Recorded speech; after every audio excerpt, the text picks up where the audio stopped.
অয়েলটা আপনার চুল পড়া বন্ধ করে চুলের গোড়া মজবুত করবে, সব করবে। এই হেয়ার অয়েলটা আমি আরো বছর বেঁধে ইউজ করছি দেখি আজকে আমি রিভিউ নিয়ে আসছি, লাইভ নিয়ে আসছি। নাহার বিউটির এই হেয়ার অয়েলটা আর এই হেয়ার প্যাকটা হচ্ছে ওদের সবচেয়ে মোস্ট পপুলার ডিমান্ডিং একসাথে।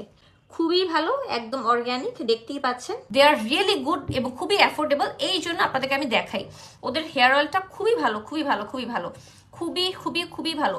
স্মেলটা শুনলে আপনার কাছে মনে হবে যে কি কি দিছে এটার মধ্যে। Smell so nice. মেথি আরো যা যা আছে সবকিছু মিক্স করার কারণে এই কালার, এই ইয়াটা এসেছে, স্মেলটা আসে। এবং এটা খুব ঠিক হওয়ার কারণে আপনার চুলের ভিতরে অ্যাবজর্ব হয়ে বসে থাকে, চলে যায় না। আপনি ওভার দ্য নাইটও রেখে দিতে পারেন, গরম তেল লাগাবেন, ওভার দ্য নাইট রেখে দিতে পারবেন। হেয়ার প্যাক কেন লাগাতে হয়? জাস্ট যাতে চুলের পুষ্টি দরকার, আপনার আমার যেমন শরীরে খাদ্য দরকার, হেয়ার প্যাকেও খাদ্য, মানে চুলেরও খাদ্য দরকার। চুলকে যে কোনো ধরনের রুক্ষতা থেকে সাহায্য করবে, চুলের বন্ডটাকে স্ট্রং করবে, চুলটা যাতে বন্ডটা স্ট্রং হয় সেক্ষেত্রে সাহায্য করে। এই যে হেয়ার প্যাকটা আমি একটু ডেমো হিসেবে গুলিয়ে নিচ্ছি, স্মেল আসতেছে, এত ভালো লাগতেছে।